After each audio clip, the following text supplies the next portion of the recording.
Retomando as atividades, convidamos o senhor professor Dr. Ivan Fortunato, do Instituto Federal de Educação, Ciência e Tecnologia de São Paulo, para ministrar a conferência Ação Docente e Práticas Educativas comprometidas com a diversidade e inclusão.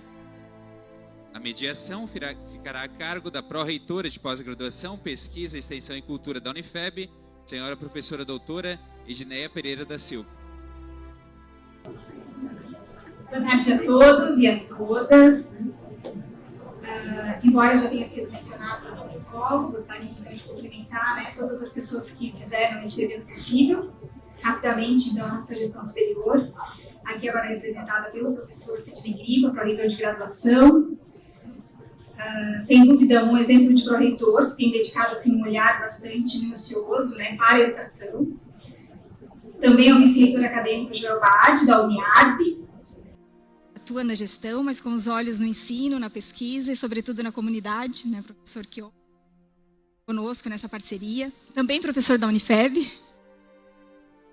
E, em especial, ao programa de pós-graduação em Educação Básica, ao PPGEB, coordenado pela professora Marlene, uma professora pesquisadora e com vasta experiência na educação, com uma visão para o entorno, mas, sobretudo, para o contexto internacional.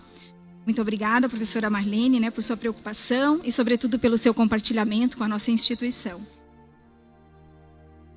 Parabéns especial à professora Shirley, nossa professora, também professora da Uniarp, professora que foi proponente, defensora deste projeto, está assim à frente, com todos os detalhes, muito preocupada, digna de uma professora, toda essa preocupação com todos, juntamente com o professor Daniel Goulart, nosso supervisor de pesquisa da Unifeb, e com toda a nossa equipe, organizadora então desse evento. Muito obrigada ao nosso 13º Fórum Internacional de Inovação e Criatividade em CREA, ao 5º Congresso Internacional de Saúde e Educação, e em especial agora o nosso primeiro Congresso de Educação, EDUC, da Unifeb. Quero chamar a atenção, falei aqui com o professor Gripa, vamos chamar a atenção também para o nosso evento, oficialmente, então, lançado junto com este, que é o nosso primeiro, Congresso Internacional de Educação, já desse porte, proporcionado também pela FAPESC, pela nossa Unifeb e Uniarp. Obrigada, aos palestrantes nacionais e internacionais que aceitaram este desafio de virem até a nossa cidade e compartilhar os seus conhecimentos. Em especial, quero chamar a atenção, então, para aqui a nossa Colômbia, depois temos aqui Portugal, Espanha. Em especial aqui eu vou mencionar Portugal, que são as universidades que a Unifeb hoje tem parcerias, mas que agora também vai estender a Espanha, enfim, a Colômbia. A Universidade do Minho, temos alunos nesse momento em mobilidade acadêmica, a Universidade de Coimbra, a nossa mais nova parceria. Ficamos muito felizes, professor, com essa parceria que conseguimos no ano passado, a Universidade de Coimbra, que é referência para nós em diversas áreas. Hoje temos também acadêmicos do curso de Medicina fazendo intercâmbio em Coimbra. Então, a nossa Secretaria de Educação estadual, nossa coordenadoria regional, muito obrigada, professora Patrícia, todos os professores, coordenadores, a secretária de Educação da nossa região, das diferentes secretarias, em especial a nossa aqui de Brusque, estendo as demais. E, claro, aos professores, que estão à frente da educação na nossa região, que somos todos nós. É um orgulho muito grande, através da Unifeb, estar realizando este evento, estar recebendo na nossa casa vocês nesse momento. Recebemos em tantas outras oportunidades, mas em especial hoje. E é uma honra, então, tê-los conosco e dizer assim ao professor Ivan, nosso próximo palestrante, que vai ser um desafio, professor, trabalhar este tema, trabalhar a educação na nossa região, porque falo seguramente que nós temos os melhores professores do Estado na nossa região, e não é mentira, a gente faz um trabalho belíssimo, somos referência, sobretudo neste tema que o senhor vai desenrolar daqui a pouco. E quero dizer isso fazendo aqui, inclusive, uma propaganda aqui da nossa instituição, da nossa Unifeb. Nós temos uma equipe bastante significativa para nós, importante, que trabalha as questões da acessibilidade, inclusão, da diversidade. Nós temos aqui os professores presentes também nesse evento. Nós, enquanto Unifeb, temos a honra de recebê-los, esses alunos, alunos com deficiência, alunos com necessidades, né, de uma atenção psicológica, que certamente passaram por todos vocês em algum momento na educação básica. Hoje não, já há algum tempo estão chegando, e esse nosso olhar hoje está mais apurado para esses alunos. Temos um orgulho muito grande, Unifeb, sermos referência nesta temática.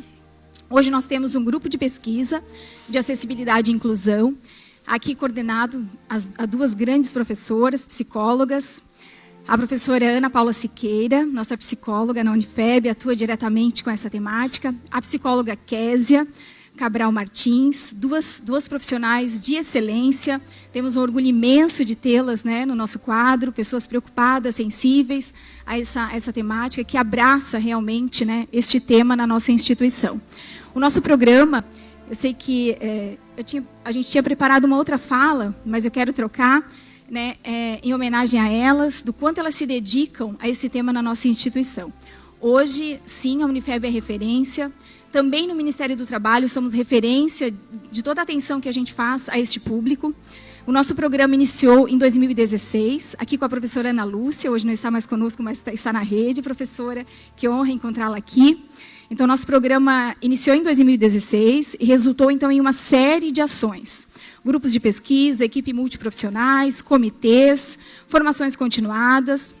Atendemos um número significativo de alunos acadêmicos com deficiência, e toda a diversidade cultural que nós estamos vivenciando na nossa cidade, na nossa região, que vocês tão bem conhecem, muito mais do que nós, né, recebem, no primeiro momento, esse aluno, né, chegando do norte, nordeste do país, também professores, e eles estão chegando também na universidade, e para nós é um orgulho, né, quando que nós imaginávamos estar compartilhando essa riqueza cultural que a gente está recebendo. Então, temos, assim, essa ciência do quanto vocês estão fazendo por eles, porque nós estamos recebendo eles de vocês, e quero dizer, assim, em nome da Unifeb, parabéns especial a todos os professores. A gente está fazendo, sim, um bom trabalho. Sabemos, todos nós aqui, sabemos o quanto é desafiador, o quanto é difícil, o quanto é complexo, mas nós estamos à frente, não vamos desistir, né, deste público. E dizer a vocês que nós atendemos, então, é um número significativo. É uma demanda que cresce? Não sei se é uma demanda que cresce, mas o nosso olhar diante dessa demanda cresce. Talvez essa demanda sempre estivesse ali, mas hoje o nosso olhar está crescendo, isso é importante. E informações como essa são indispensáveis, porque a gente sabe o quanto é difícil, muitas vezes a gente se depara com situações que não sabemos como trabalhar. Isso é uma demanda global, não é só nossa, né? Ela está amplamente difundida, mas faltam ferramentas, falta um olhar mais apurado, falta muita coisa. Mas a gente está aqui para não deixar faltar. Então, nós promovemos muitos ajustes estruturais nesses 10 anos pedagógicos, temos muito orgulho deste trabalho, somos frequentemente citados, né, como eu falei, pelo Ministério do Trabalho. A Unifeb é referência no ensino superior nessas questões, mas sabemos que ainda falta evoluir muito, mas estamos dispostos a isso.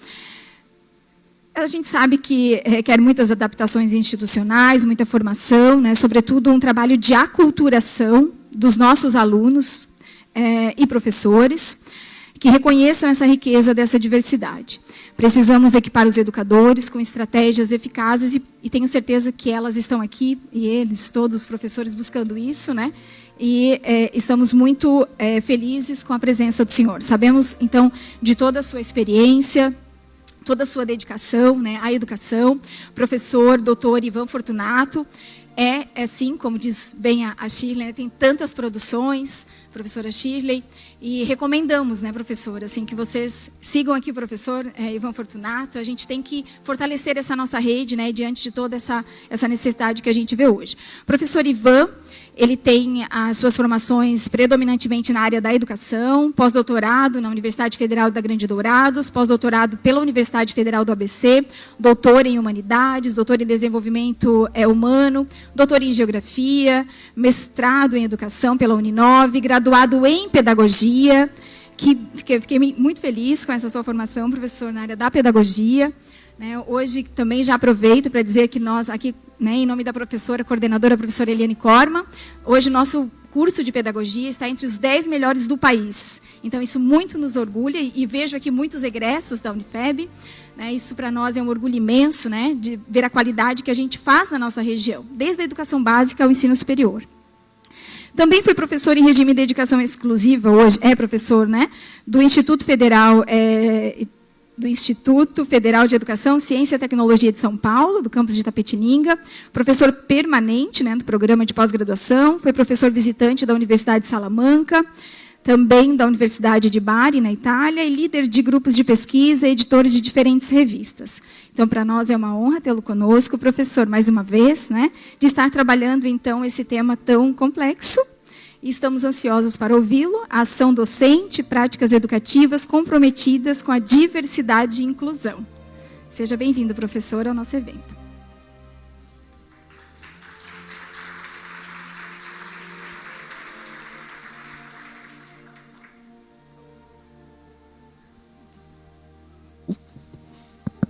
Alô, opa, agora sim. Bom, em primeiro lugar eu queria agradecer então ao convite, né, particularmente à professora Shirley, que a gente se conhece virtualmente há alguns anos, né, primeira oportunidade também de estar aqui em Santa Catarina, então eu queria agradecer por isso também, né, agradecer a todas as pessoas que já foram agradecidas, a vocês que estão aqui, agradecer a colega que está tendo aqui o difícil trabalho de traduzir e interpretar o que estamos falando, né, uma salva de palmas inclusive aqui para ela. E eu sei que a gente está adiantado da hora, então eu vou tentar otimizar o tempo ao máximo para que a gente consiga cumprir com o cronograma hoje sem muitos atrasos para todo mundo que veio participar e prestigiar aqui do evento. Então, quando eu recebi o convite, né, e recebi o convite para falar sobre ação docente e práticas educativas comprometidas com a diversidade e inclusão, eu logo me pus a pensar a respeito disso, né? E eu penso que o papel, né, do pesquisador é sempre fazer duas coisas, né? Provocar e colocar crítica. Então a minha fala hoje, ela vai nesse sentido, né? Eu não gosto muito de conferências em que o palestrante só valida aquilo que eu imagino, né? Então eu venho aqui para trazer algumas provocações, algumas inquietações, né, que a gente saia daqui pensando a respeito. Mas para fazer isso, né, eu dividi minha fala em três. Né? Então, vou falar 3 tópicos hoje, eu espero que eu consiga fazer isso dentro do tempo, porque como professor, quando começa a falar, a gente sabe que é difícil pôr freio, né? Então, apesar de eu ser quieto, quando eu começo a falar, eu sei que eu desando e perco noção do tempo. Então, hoje eu vou fazer para vocês uma apresentação rápida de quem fala, né? Tentando situar um pouquinho quem sou eu, qual tem sido minha experiência no mundo da educação, né? E por que eu estou falando as coisas que eu estou falando. Em seguida, eu acho que talvez seja a parte mais interessante, que é uma leitura onírico-analítica do título da conferência. Sonhar, né? Eu volto para Rubem Alves, que Rubem Alves dizia que a gente tinha que sonhar, né? Porque nós nascemos sonhadores e a escola mata com os pequenos seres sonhadores, né? Nos coloca em formas, né? E nós saímos de lá achando que o mundo é um só. Temos que trabalhar para nos aposentarmos, né? Então a gente precisa sonhar, né? Dentro da educação, e eu acredito que mais do que nunca a gente precisa sonhar com outro mundo. Então vamos sonhar um pouquinho juntos aqui.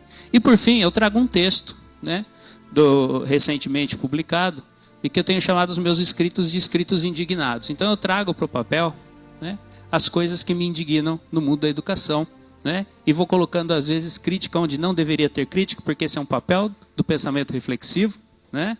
Não olhar para o time que está ganhando achando que está tudo bem, mas vamos colocar crítica ali também, né? E provocações que servem para mim mesmo como professor, né? Então eu faço provocações muitas vezes para mim mesmo, coisas que eu deixei passar no que fazer da docência. Então eu começo aqui, eu esqueci onde eu tenho que apontar para lá, né? Já fui apresentado, né? Todo mundo conhece a plataforma Lattes, enfim, né? E eu olho para a plataforma Lattes e eu fico pensando na questão de ser professor, né? E o quanto que a identidade de ser professor como profissional, muitas vezes a gente coloca à frente, né, da nossa própria identidade. E eu aprendi isso com a minha primeira orientadora de doutorado, Lívia de Oliveira. Eu a conheci quando eu tinha 87 anos, então foi uma pessoa extremamente fantástica e ativa na academia, ficou 60 anos na Unesp. E belo dia, na minha defesa, eu fui buscá-la para sua casa, né? Parei o carro, abri a porta e falei, por favor, professora. Ela olha para mim nos meus olhos e diz, Ivan, a gente se conhece há um pouco mais de um ano, por que você me chama de professora?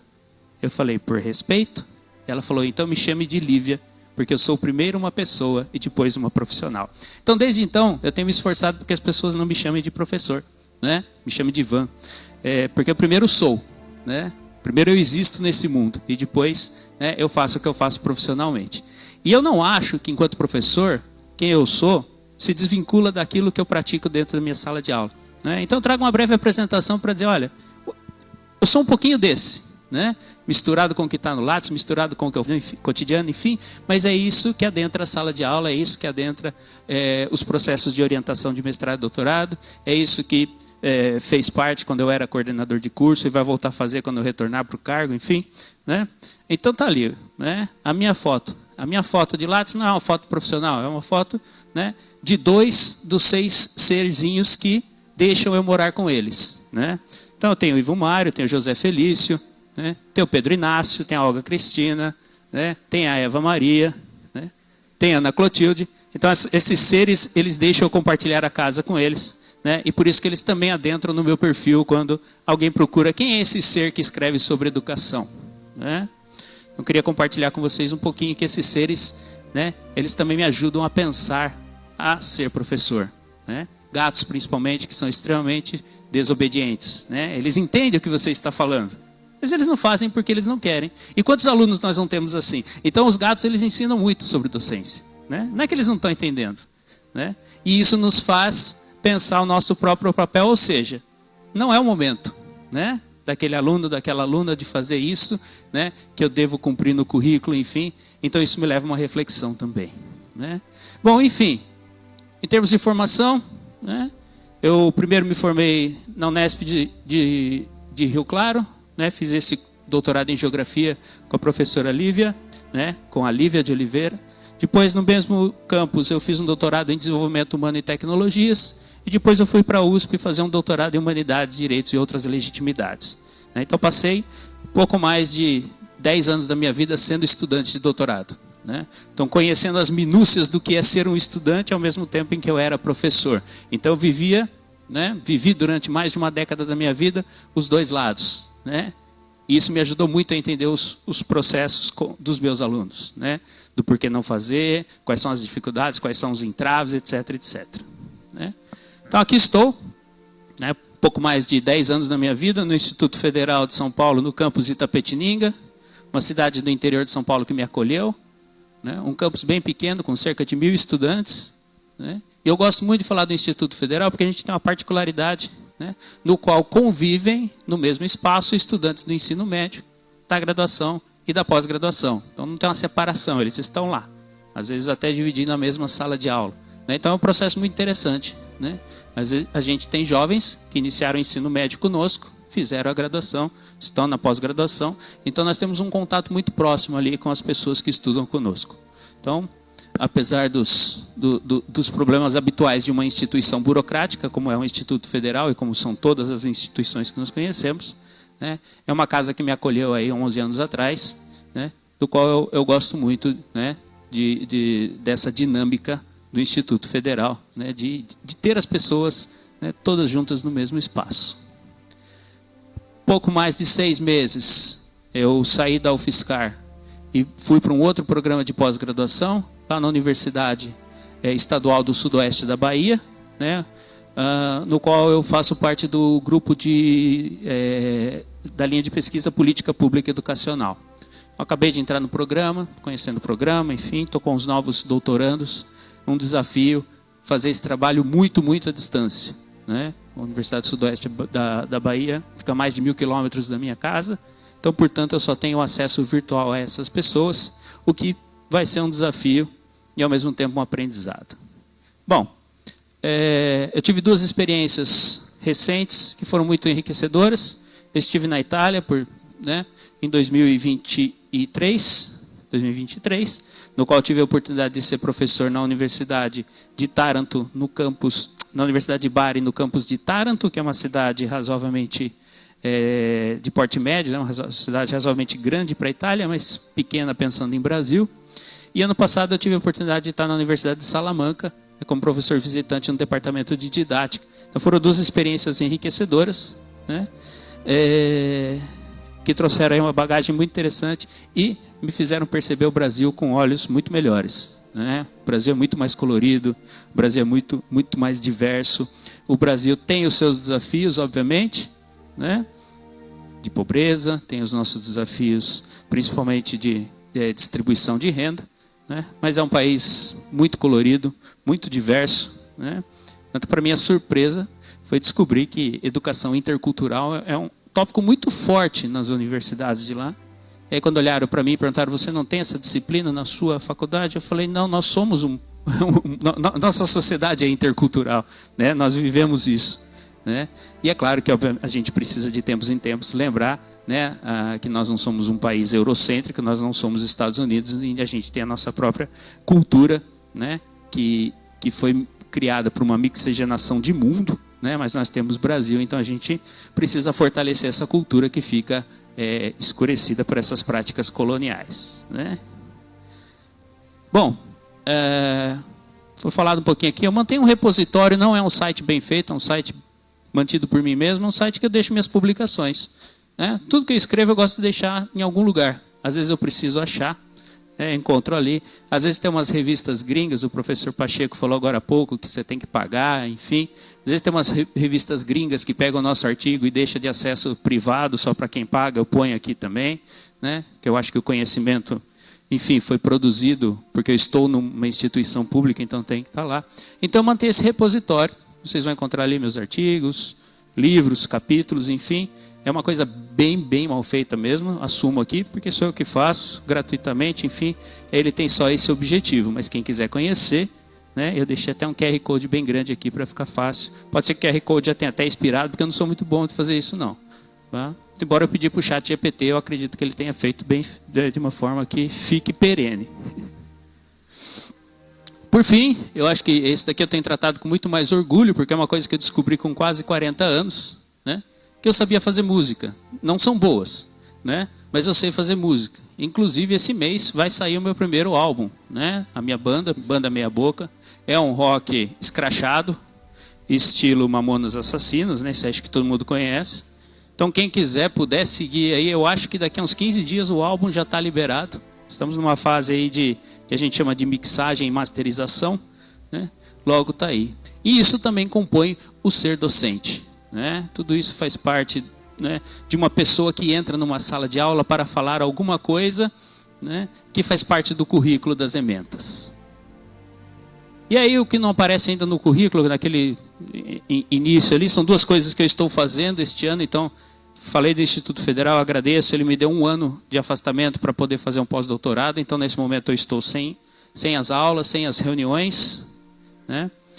Eu estou fazendo um pós-doutorado lá na Universidade Federal do Semiárido, né, com o tema de pesquisa Cartas de e para professores, ou seja, estou voltando às cartas pedagógicas de Paulo Freire para entendê-las como um processo metodológico, como um processo de construção de conhecimento. E também estou na Universidade Federal do Grande Dourados, realizando um pós-doutorado com bolsa da CAPES, com o tema Uma didática circunstancial na e da para a formação de professores. Esse é o ponto-chave da minha fala de hoje. E eu vou seguindo aqui no meu controle de tempo para que a gente não se perca. Então, nesse momento, foi uma apresentação que eu imaginava que seria rápida, foi não tão rápida. Eu imagino que vocês estão cansados de ouvir esse cara falar dele mesmo, né? Tem muito professor que faz isso, né? Gosta de contar da vida e tal. Isso é extremamente importante, né? Mas a gente não pode deixar que isso seja exclusivamente o foco. É importante a gente conhecer a pessoa que nos fala e por que nos fala, né? Mas não tanto. Então, a gente pode passar um pouquinho para o que eu chamo, então, de uma leitura onírico-analítico do título da conferência. Então, o título da conferência, né? Depois de quase meia hora falando, ele apresenta o título, né? Ação docente e práticas educativas comprometidas com a diversidade e inclusão. Eu olho para esse título e eu consigo enxergar 4 elementos muito presentes nesse título. Ação docente. E aí eu fiquei pensando o que é ação docente, o que significa ação docente. Será que é dar aula? Será que é ser no mundo? E esse ser no mundo significa ser coerente com aquilo que se faz e se fala? Enfim, eu olho para a ação docente e isso me vem trazendo mais perguntas do que respostas. Eu tenho chamado a ação docente de didática, que não tem muito a ver com as técnicas que usamos, mas que tem a ver com a forma com que nós nos comportamos frente aos estudantes, aos currículos, às avaliações, aos colegas, à comunidade. Então eu venho chamando de ação docente aquilo que popularmente nós temos, a didática que nós temos popularmente como instrumentos de ensinar, eu tenho voltado para uma didática mais radical, dizendo nós temos que pensar essas ações que fazemos diante aquilo que eu trago como, como crença, que eu trago como inverdades, enfim. Então eu tenho que olhar para aquilo que eu faço enquanto professor. Segundo elemento, as práticas educativas. Aí sim tem a ver com a sala de aula, que é o momento mais pujante das práticas educativas, ou seja, é o momento que estamos ali em contato, em confronto, currículo versus alunos, alunos versus professor, alunos com eles mesmos, professor com ele mesmo. Então é um momento ali talvez de confrontos, de conflitos, de inquietações. E aí nós temos as práticas educativas que tem a ver o quê? Como é que eu coordeno esse processo, que é um processo complexo. Eu tenho o currículo, que vai de uma certa forma ser o intermédio, entre aquilo que eu vou fazer e que os estudantes vão fazer dentro de uma sala de aula. Por si só o currículo já é complexo, Isso demanda uma abstração muito grande. Muitas vezes a gente pensa que tal conhecimento é simples, simplório, Não é bem assim, Ele é uma produção humana que demandou um tempo histórico para ser produzido. Essa complexidade ela precisa ser compreendida e decupada por mim mesmo, pelo próprio estudante, E aí nós temos que fazer esse jogo. Eu não me lembro qual foi o colega logo no começo que disse que é uma ação ser docente é extremamente complexo, que a gente precisa de uma formação de alto gabarito. Isso é verdade, Porque uma simples aula, que a gente acha que é só ir ali e falar por 50 minutos, na verdade envolve uma complexidade muito grande, desses confrontos. Eu com o currículo, currículo comigo, eu com o meu estudante, estudante comigo, estudante com o currículo, enfim. E aí nós temos duas palavrinhas, uma delas é a diversidade, e a outra delas é a inclusão. Então o próprio título da fala já me permitiria ficar divagando, devaneando por muito tempo, porque esse título vai me abrindo portas para pensar, vai me abrindo portas para voltar no tempo e olhar para aquilo que eu tenho feito, de voltar no tempo que eu era estudante e confrontar o meu tempo de estudante com o meu tempo presente como professor. Então, o próprio título já vai me abrindo N possibilidades para pensar. Por isso que eu fiz um desenho aqui, um emaranhado, que me volta à complexidade, que me volta a Edgar Morin, que abriu esse caminho, de uma forma muito interessante, ao compor o método. E aí ele vai dizer para nós, de uma forma muito pujante, de que as coisas elas estão num emaranhado tão complexo que a gente não pode pensar em causa e efeito. E isso para mim foi ao mesmo tempo perturbador e esclarecedor. Por quê? Porque quando a gente pensa que as coisas não seguem uma linearidade, não é que eu falo para o aluno escreva A, que a resposta do aluno vai ser imediatamente a letra A.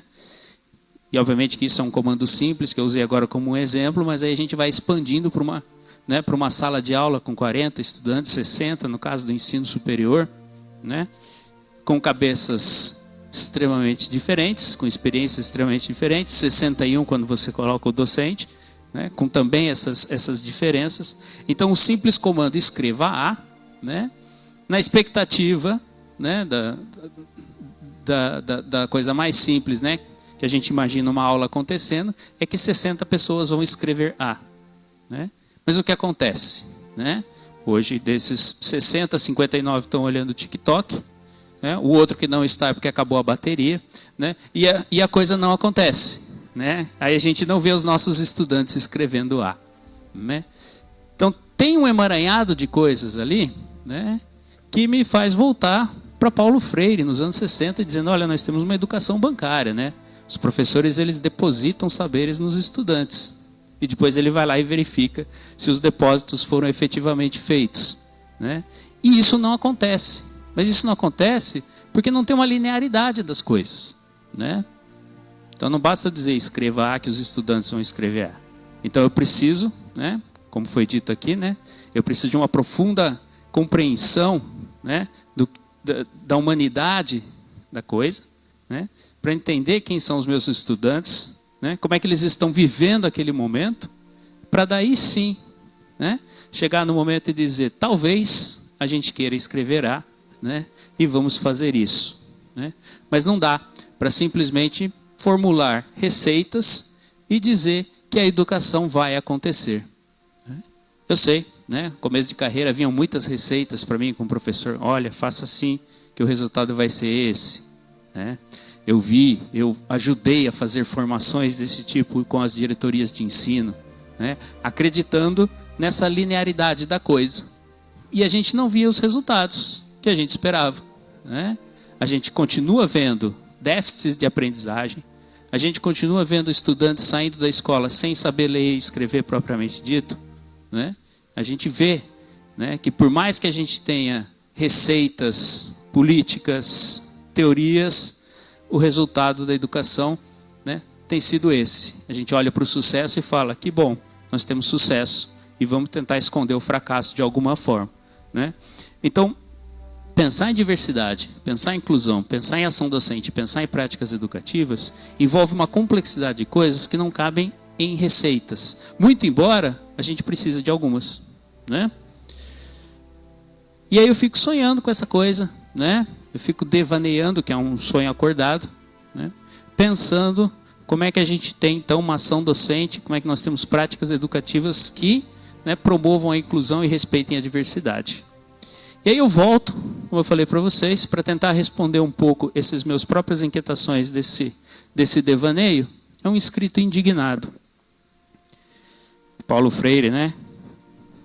Tem um título de um livro dele póstumo, né? Pedagogia da Indignação. Foi daí que eu roubei essa ideia, né? De pensar a educação de uma forma indignada. Né? E isso é uma opção. Nos últimos anos, a minha opção enquanto pensador da educação, tem sido a indignação. Né? É como se eu tivesse escolhido olhar apenas para as coisas que precisam ser repensadas. Né? Deixando de lado os sucessos que viraram instagramáveis. Né? Eu vejo a minha instituição, né? Há alguns anos ela aderiu ao mundo instagramável, então ela posta os sucessos dos estudantes que foram aprovados nas melhores universidades, os estudantes que foram para congressos no exterior, estudantes que foram para mobilidades. O sucesso ele tem que ser, obviamente, celebrado, né? Mas o Instagram ele nos faz acreditar que o mundo ele só tem sucessos, né? Porque a gente não vai postar no Instagram que o estudante do terceiro ano do ensino médio evadiu do nosso curso, né? E nós não pudemos fazer nada por ele.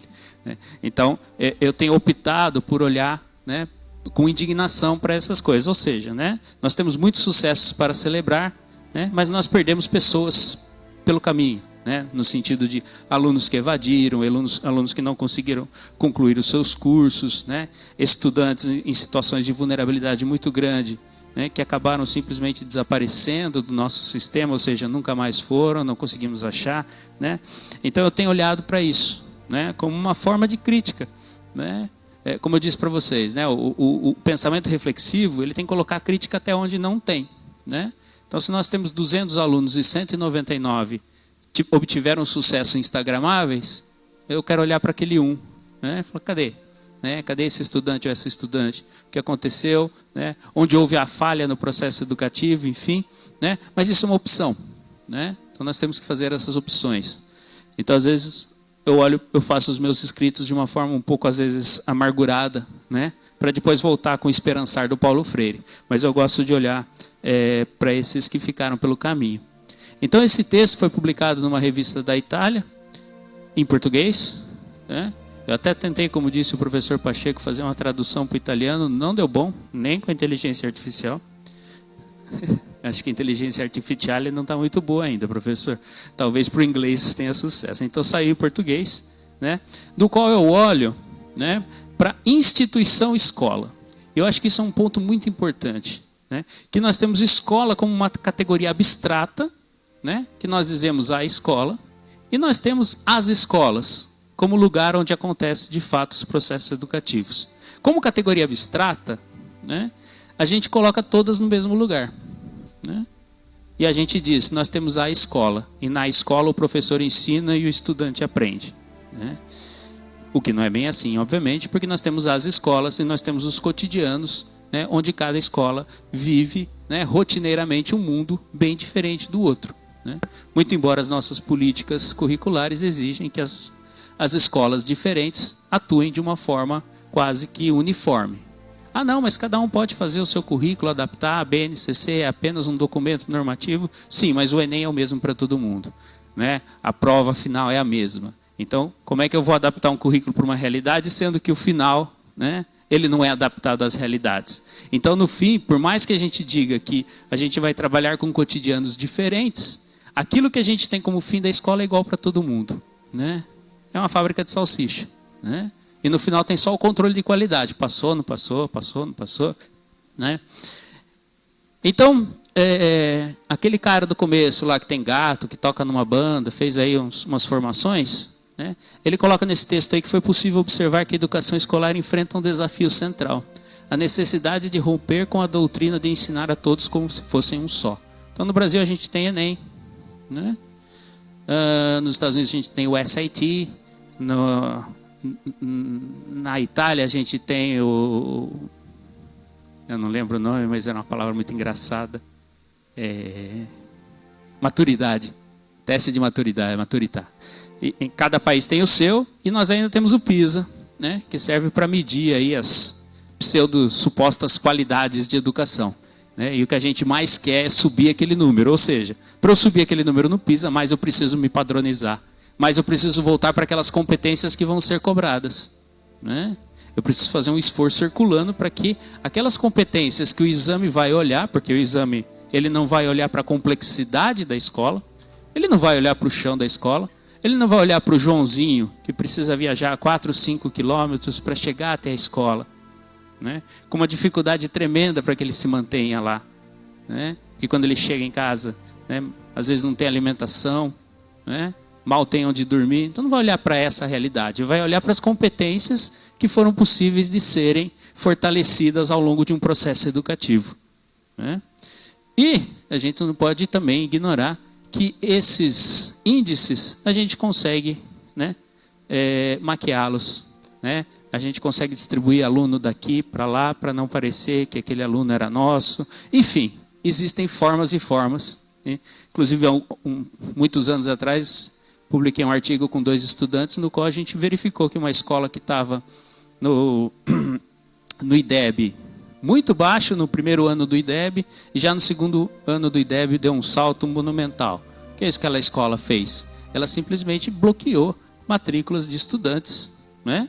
E a gente sabe que isso acontece aqui e ali, que é possível de ser feito, né? Para que no final o número, né, o algoritmo, né, atenda àquilo que nós queremos, né? A frieza dessa parte da ciência que o professor Pacheco trouxe para nós é que a gente consegue manipulá-la, né? A gente consegue manipular a inteligência artificial, porque a inteligência artificial ela só olha para os cálculos, né, frios, né? Então a gente consegue fazer isso, infelizmente, com a educação também, né?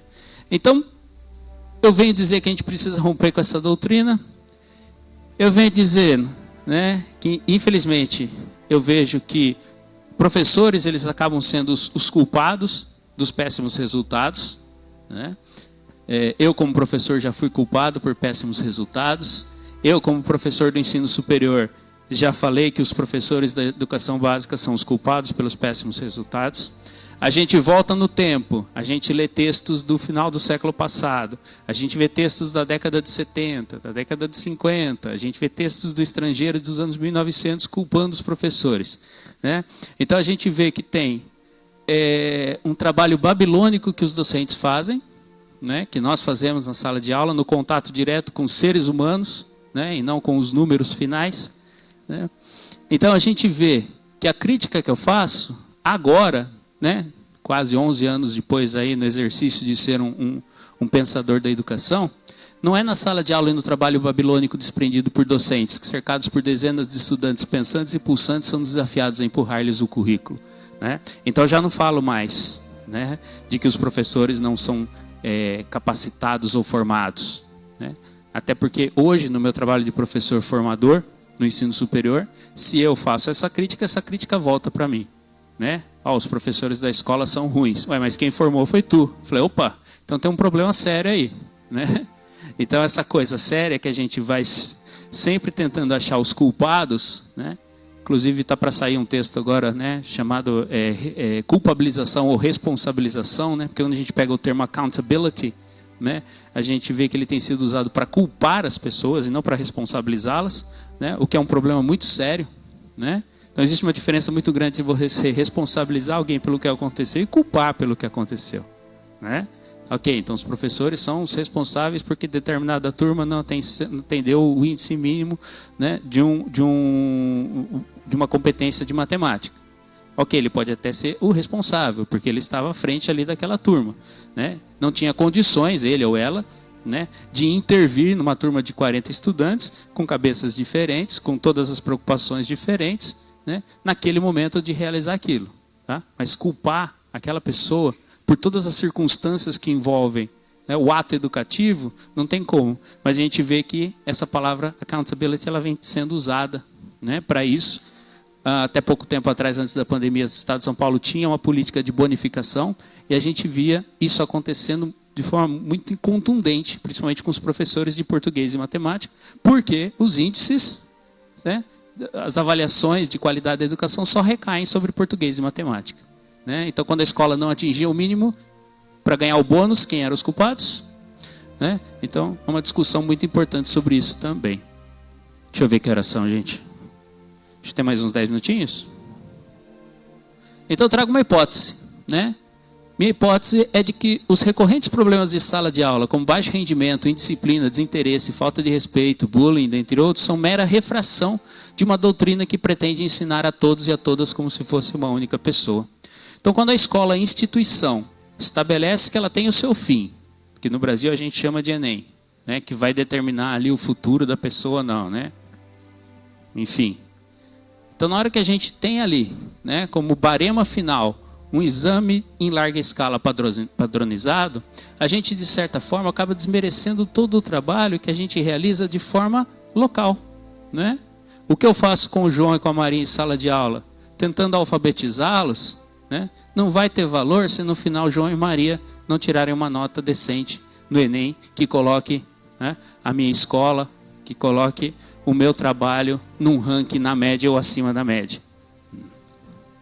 Então eu digo que tudo o que acontece é porque a gente despreza o cotidiano para olhar para essa nota final. Né?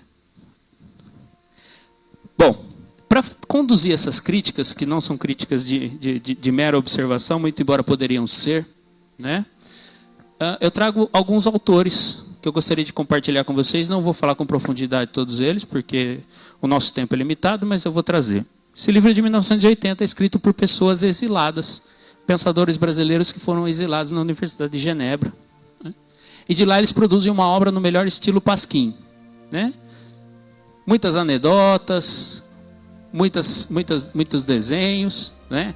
com a impressão de que é um livro muito leve e profundamente cheio de críticas à escola que atua de forma padronizada. Paulo Freire prefacia esse livro, né? Numa única página ele vai dizer assim: fala-se dos problemas da escola como se fossem problemas da escola e não da sociedade. Isso está lá numa página que Paulo Freire escreveu sobre esse livro. Que é um livro, consegue achar para download na internet, né? Que eu acho muito bacana, compartilho com vocês aí desse livro. Segundo, Celestin Freinet, precursor da escola moderna francesa. Né? Celestin Freinet, ele tinha uma ideia muito interessante da escola e da sala de aula, no qual ele dizia que o segredo da educação era inverter o processo que nós temos da escola. O processo que nós temos na escola hoje é de explicar para depois os estudantes fazerem. Então eu explico aqui a fórmula de Bhaskara, depois eu peço para os estudantes resolverem os exercícios da fórmula de Bhaskara. O que Freinet percebeu é que se fosse o contrário, primeiro vocês tentam fazer, quebra a cabeça para fazer, se interessa ou se desinteressa por aquilo, e depois eu explico para vocês o processo. Ele invertia a lógica.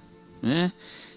E aí ele se tornou um educador mundialmente conhecido por isso. né? Claro que tem outras coisas da teoria dele com muito mais profundidade, mas a ideia talvez central do seu pensamento era esse. Então as crianças não eram alfabetizadas pelo método fonético, pelo método silábico, né? Ele desconhecia, né, porque ainda não tinha sido lançado os trabalhos da Emília Ferreira, né? Mas ele simplesmente permitia que as crianças tentassem escrever o que elas viam, né? Uma borboleta voando, um ferreiro trabalhando, né? Enfim, e aí ele ia produzindo seres alfabetizados dessa forma. Extremamente interessante essa ideia de inverter o processo. Esse cara, né? Esse cara acabou sofrendo aí muitos preconceitos por várias, né? Pelo seu modo de ser, né? As pessoas não conseguiram desvincular Paul Goodman do Paul Goodman pensador, e ele acabou sendo uma pessoa bastante esquecida do mundo acadêmico. Paul Goodman escreveu um livrinho chamado Deseducação Obrigatória, né? Em que ele vai olhar para a escola e o processo de existir da escola, não como uma educação obrigatória, mas como uma deseducação. Basicamente, boa parte dessas coisas que eu estou falando, né, foram surrupiadas aí do Paul Goodman. Ele vai dizer que o Estado faz um investimento muito alto nas escolas para resultados muito baixos, né? Ele vai dizer que a escola é uma instituição que deveria ser repensada na forma de comunidades e não da forma de instituições, em que nós temos um currículo padrão para ser entregue para as pessoas, né? Esse cara, né, muito embora seja americano, né, é um cara muito fantástico. Outro desconhecido, ele foi obscurecido pelo colega russo Ivan Illich, que escreveu um livro Sociedade Sem Escolas, né? Talvez as pessoas já tenham ouvido falar do meu xará, o Ivan Illich, mas poucos tenham ouvido falar do Everett Reimer. O Reimer, ele escreveu um livrinho chamado A Escola Está Morta, onde ele vai apontar, isso na década de 70, ele vai apontar que a escola funciona sobre processos meritocráticos, no qual a gente valoriza aqueles que obedecem ao processo da escola, né? Ou aqueles que descobriram as regras do jogo, né?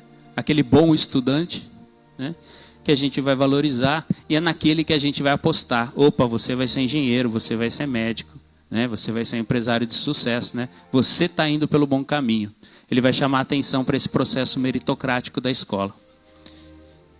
Obviamente, não posso deixar de fora o nosso patrono da educação, né?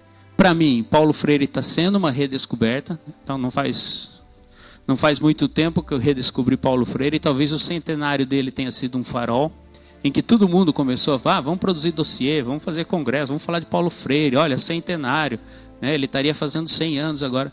E aí eu volto para Paulo Freire, eu redescubro Paulo Freire, né? A gente volta para a pedagogia do oprimido nos anos 60, em que ele trazia essa ideação de educação bancária, nesse sentido, né, de depósitos, né?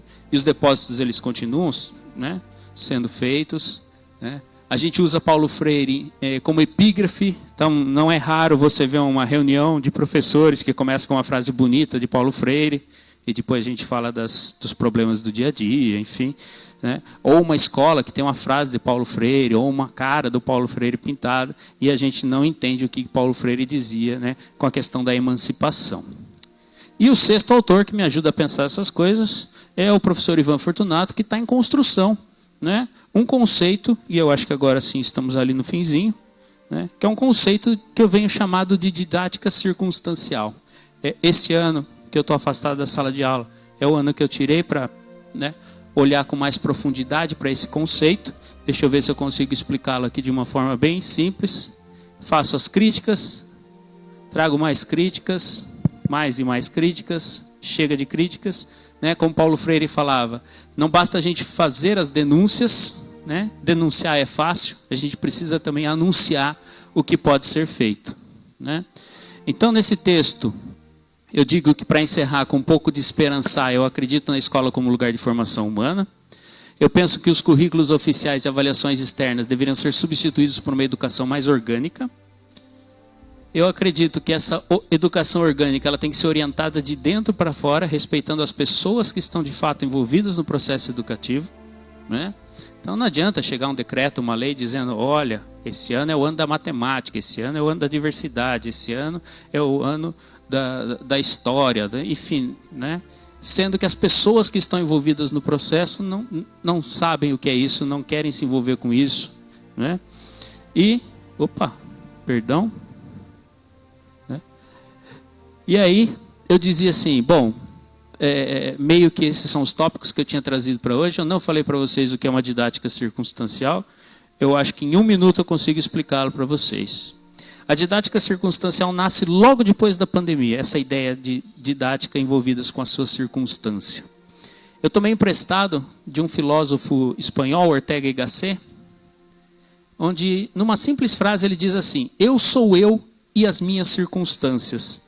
Ele chamava a atenção, né, numa fenomenologia do ser, para que a gente não é sem o que está, né, ao nosso redor e dentro de nós. Né? Então, a circunstância, ela é muito além de um contexto, porque a circunstância ela é muito momentânea. Pouco depois da pandemia, eu volto para uma turma de estudantes, né? E eu estou conversando com esses estudantes, contando ali quais são os meus temores, né? Meu temor maior é que a gente não tivesse aprendido nada com a pandemia, e de fato parece que a gente aprendeu que o mundo tem que ser ainda mais meritocrático, ainda mais incisivo, né? Que a gente precisa ainda mais retirar as pessoas do próprio sistema, né? A palavra-chave para isso é empreendedorismo, né? Então as pessoas precisam empreender. Por quê? Porque o sistema não dá conta de inserir todo mundo dentro dele. Então é cada um por si, né? E ao perceber isso, eu volto para a minha sala de aula, uma disciplina de didática, não para falar de didática, mas para falar de vida. E aí eu começo a conversar com meus estudantes começam a conversar comigo, e a gente descobre que nós temos interesses em comuns, e que esses interesses em comuns eles poderiam produzir algo, né? Então a didática circunstancial, ela vai nascendo de um diálogo, né, muito profundo com os estudantes, né? E aí eu digo que a didática circunstancial, ela é a busca por responder 2 perguntas nas minhas disciplinas, né? Uma pergunta que eu faço para os estudantes logo no começo é: o que podemos fazer para que o nosso tempo aqui seja, né, aqui nesse instituto, nessa sala de aula, seja prazeroso, divertido e significativo? Afinal de contas, nas nossas aulas a gente gasta 19 semanas, cada semana 200 minutos, é muito tempo de vida, né, para que a gente fique ali não querendo estar. Eu não quero estar aqui, mas eu tenho que estar aqui. Que coisa chata, é que nem estar no trânsito em São Paulo, né? Você perde 2, 3 horas de vida sentado ali, né, pensando, devaneando, né, sonhando acordado com um lugar melhor. Então, ao invés de eu chegar para os meus estudantes e passar umas teorias ali que eles não querem ouvir, né, mas que no final eles sabem que eles vão ter que pedir para o ChatGPT fazer um trabalho para me entregar, né, eu pergunto: e aí? E se fosse divertido? E se fosse significativo estarmos aqui? E se a gente quisesse estar aqui? O que a gente teria que fazer? E aí a gente lança, né? Isso começou depois da pandemia, então não tem muito tempo, né? Mas nesse pouco tempo a gente já começou a fazer coisas extremamente interessantes, né? E aí eu pergunto também para eles, porque eu não esqueço que eu estou numa instituição burocratizada, né? Inclusive tem um texto meu lá naquele site, A Quem Interessa a Burocracia na Educação. É muito interessante ver as várias teorias sobre burocracia e concluir que a burocracia ela é um elemento muito maior que as pessoas que controlam a instituição, né? Isso, instituição educacional, qualquer tipo de instituição. A burocracia ela é maior do que as próprias pessoas. Ela se tornou um ser, né? Um ser tão grande que a gente não consegue controlá-la. É extremamente interessante. Então, sabendo que eu faço parte de uma instituição burocratizada, eu pergunto para os alunos: tá, além da gente se divertir aqui, o que a gente vai fazer para atender as demandas dessa instituição? Essa instituição demanda que vocês tenham uma nota de 0 a 10, que vocês sejam avaliados de alguma forma diante do currículo que nós temos. Então, ao invés de eu chegar com a ementa pronta, com as 19 semanas de aula, dizer que vai ter prova tal dia, vai ter seminário tal dia, etc, etc, eu pergunto: e aí? Né? Então, a questão da avaliação que o professor perguntou agora há pouco, eu tenho usado o que Freinet chamava de autoavaliação, né?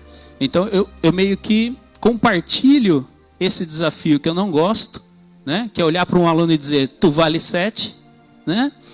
Tu vale 8, tu vale 9, né? Ah, você fez uma prova aqui de múltipla escolha, você acertou 7, então você vale 7.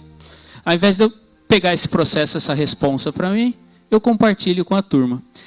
né? Então eu digo assim, que a didática circunstancial não tem nada a ver com domínio e técnicas de ensino, pois não se trata de transmitir os elementos, mas de questionar o que, por quê, quando, como, para quem se ensina.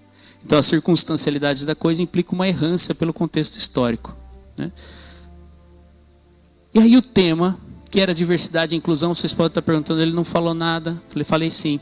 Porque quando eu converso, quando eu dialogo com as pessoas, eu estou incluindo a todos e a todas no processo, quando a gente está no ensino superior.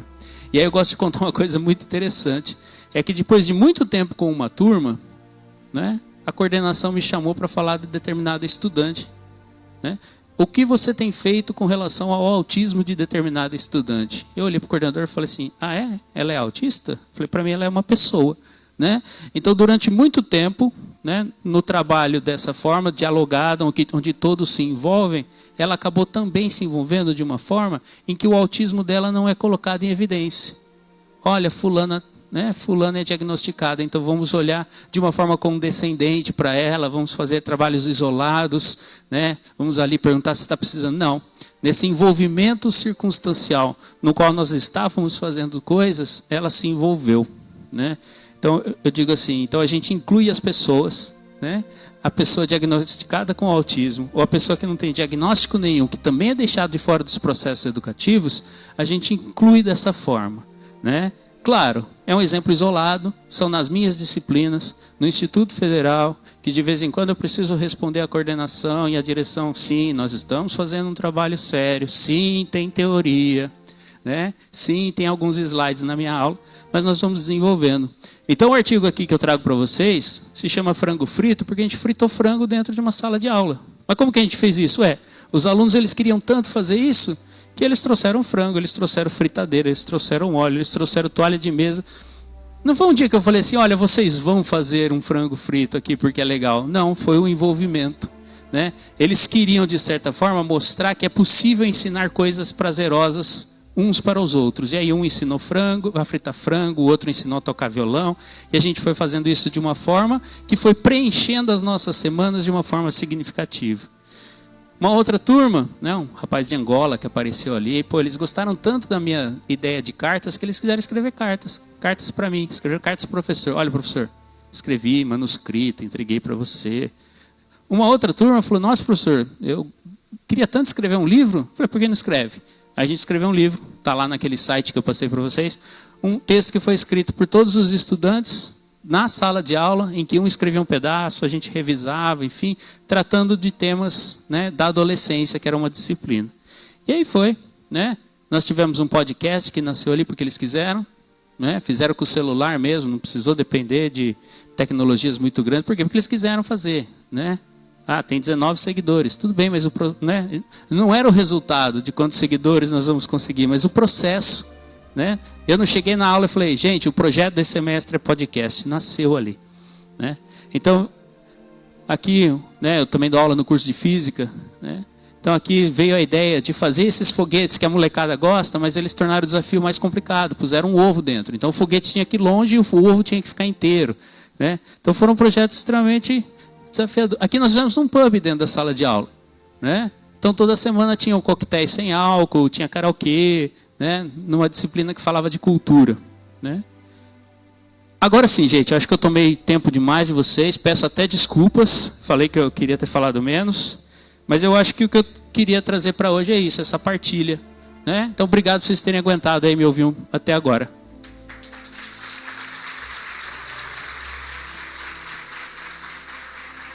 Obrigado, professor, né?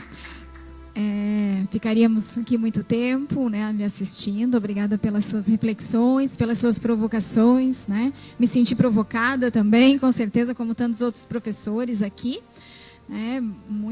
Fiz algumas anotações, mas a gente vai abrir então para perguntas, questionamentos, contribuições. Se alguém tiver, por favor, fique bastante à vontade. Eu diria, professor, que o senhor falou duas coisas que realmente assim me senti provocada, no sentido, uma do Paulo Freire, né? Precisamos que anunciar o que pode ser feito, né? Precisamos que anunciem, né? Ou que nos dê instrumentos para que nós possamos anunciar, né? E quando o senhor fala também assim que a escola hoje despreza o cotidiano para olhar para a nota final, quando ela olha somente para a nota final, né? Eu acho que muitas vezes a falta de condições faz com que a gente se sinta também desprezada pelo cotidiano. Eu acho que os professores sabem muito bem do que eu estou falando, né? Precisamos de instrumentos, políticas públicas, etc., mas estamos firmes aqui nessa condução. Pessoal, perguntas? Não? Então, nós agradecemos imensamente, né, pelo aceite, professor, por ter vindo à nossa casa.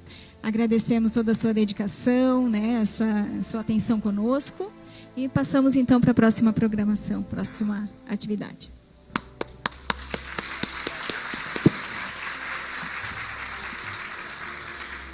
Convido a professora Dineia, o palestrante, professor Gripa, o palestrante da tarde, para vir receber aqui um brinde, né, da Unifeb, da Uniarp. Isso. Só um pouquinho.